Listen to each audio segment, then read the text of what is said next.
La suite du procès de Patrick Dils à Lyon, journée importante car la cour d'assises est revenue sur les incertitudes concernant l'heure du crime des deux enfants, un détail qui compte. En préambule, Patrick Dils, encore une fois très combatif, a réaffirmé son innocence. Sur place, Dominique Verdaillan, Patrick Deschmecker.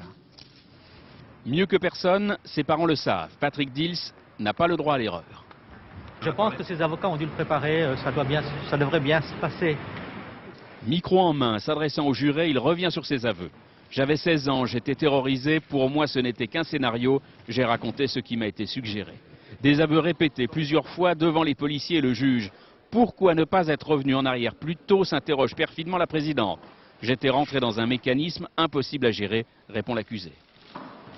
Je dirais ce qui lui a peut-être manqué à ce moment-là, c'est qu'un adulte, et ça ne pouvait être qu'un adulte, le prenne par l'épaule et lui dise arrête de raconter tout ça, puisque tout cela est faux.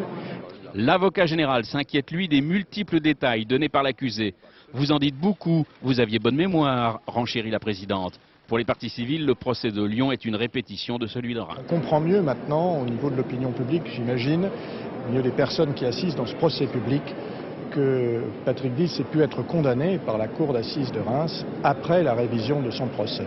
Un face-à-face lourd, oppressant, assurément un tournant dans ce troisième procès. On en a presque oublié les premiers mots de l'accusé en début d'audience. J'ai gardé le cœur, la parole et les yeux d'un enfant. Je n'ai pas vécu, j'ai survécu.